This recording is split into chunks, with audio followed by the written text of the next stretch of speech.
I expect of you. Follow my instructions, break when told, watch your heads in close, and above all, defend yourselves at all times. Touch gloves. Well, a fast start is what's required from Carl Froch. That's what Robert McCracken, his trainer, has been preaching throughout his training camp, because they've looked at Yusaf Mack and they know what he can do. He's got quick feet, he's got fast hands, he starts very well indeed, and he's certainly got the speed to make Froch miss. And they don't want to give him any kind of bridgehead to work with. They want to get on top of him and get on top of him early. That's the theory. Let's see how it works in practice. And watch out for the left hook of Yusaf Mack. It's a useful weapon, and he'll want to land it. Yeah, well, coming from Philadelphia, you reckon they're going to have a left hook. He's slick, he's quick, he knows all the moves. I don't know I think power is maybe a problem. He does well against good opponents up until the halfway stage, then he seems to lose his way. So you can expect him maybe to start quickly, and maybe Froch will find it difficult pinning him down. So a cool head, and just keep things nice and steady in the early stages for Froch.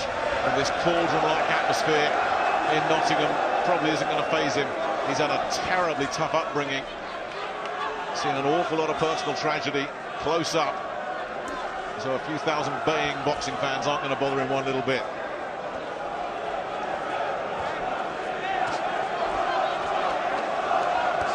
Both men really out of range with their punches for the opening minute or so. Just some cagey stuff going on. He looked to throw a right hand. Froch blocked up an early one, and he blocked that up as well, and getting straight down to work here, Froch.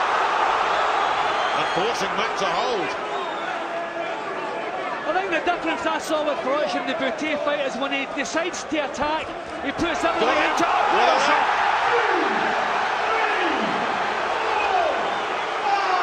And Mack has bounced up as if to say, I wasn't hurt, but he was.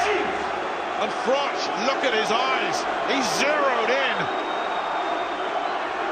And he's got his man right where he wants him. And Robert McCracken has this fight right where he wants it. He said it mustn't be a fast start from Mack, and it's Froch that's exploded out of the blocks. This is the same tactics as Boutte. When he decides to go to work, he puts everything into it, and he puts punches together. Tremendous result with that first real attack from him. And we're not seeing those quick feet and the fast hands, and he's in full defensive mode. Gets caught with another left hook, holds on. But this is a firestorm that Carl Froch is unleashing here in the opening 3 minutes.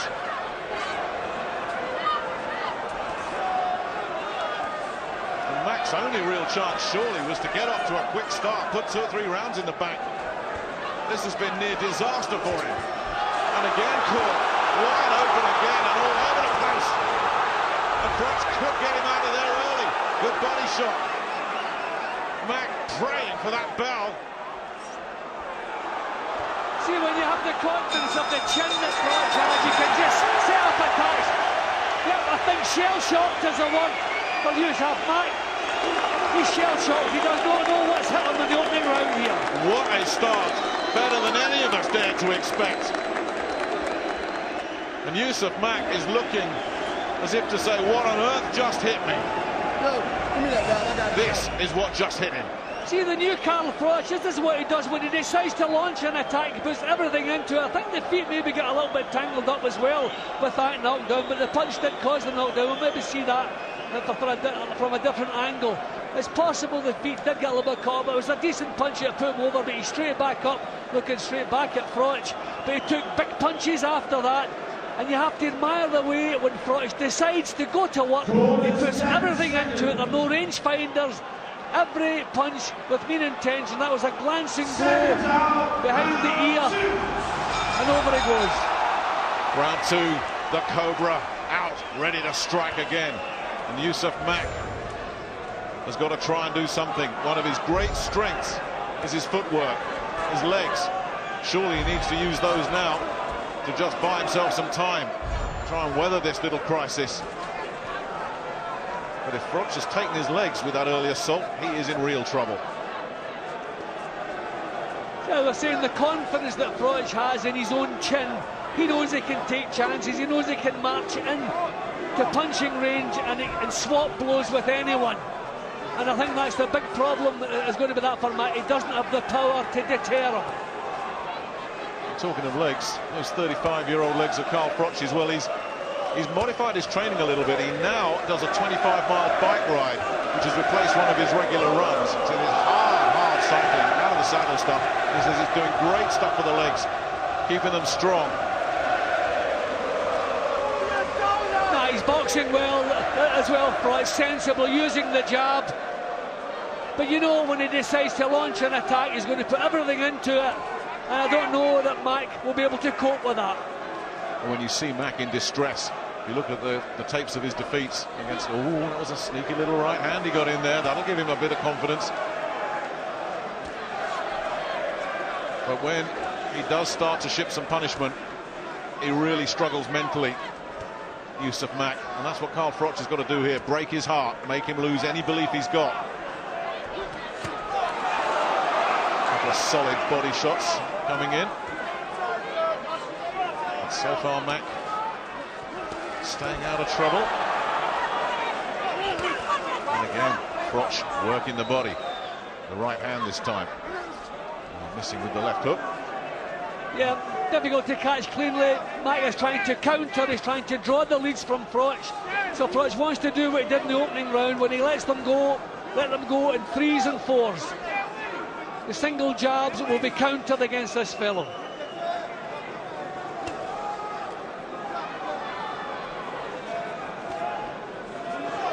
A bit more patient from Froch. A lot of people here were expecting that he would rack things up.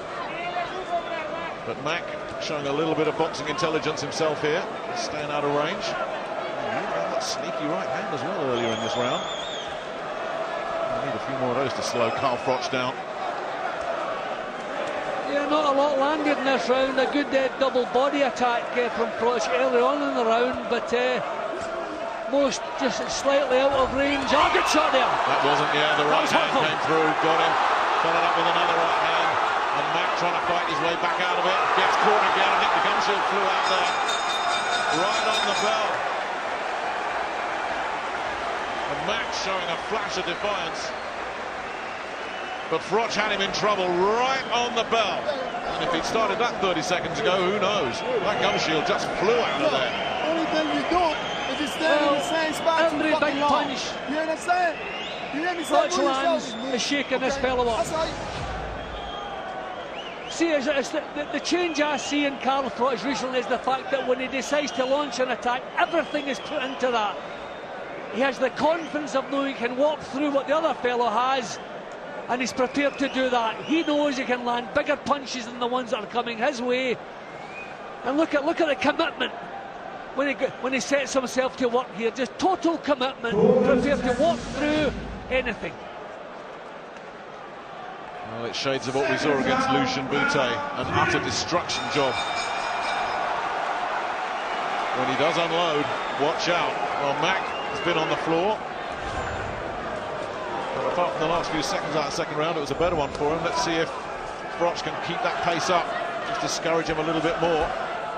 It's certainly been the start that McCracken wanted. He didn't want Mack getting his nose in front early and thinking, hello, I might be able to get something here. And the right hand from Mack catches Froch. But you see, you know by the way that Mack sets himself up that he can't get power into any punches. He widens his stance, you know, he's ducking low to draw the lead, so you know that he can't come back with anything powerful, you know, from that stance. So Froch can just, when he decides, just march straight up and let the shots go. That's what will his power be like down at super middleweight. It's 5 years since he boxed at super middle, and he lost to Librado Andrade and decided, you know what, I'm going to go up to 175. Here he is back down at 168, and he only just made it on the scales. What will that do to his power? You know, too often we've underestimated or understated the boxing ability that Froch has. You know, you can see the way he's working off the jab here, just probing, making the opportunities, then taking them when they crop up. Just taking his time, paying this guy full respect, although he's probably confident this fellow can't hurt him. Again. Once again, Mack's in trouble, and it's Froch that's showing the hand speed. Again, switching from head to body. The right hand upstairs, banging in that left hook to the body.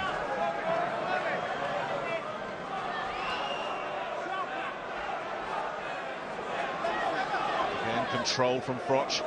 Not just all guns blazing, looking for the next opening. And Mack not showing us a lot at all. Just showing the patience here. I mean, Mack is outgunned. He's not able to outsmart Froch. He's not able to outbox him, so he must be asking himself, what am I going to do here tonight? Froch walking through him.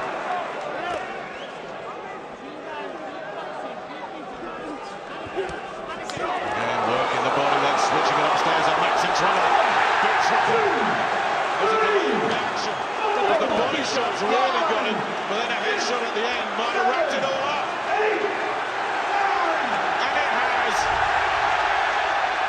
Yeah, there was a huge body shot, that's the reason.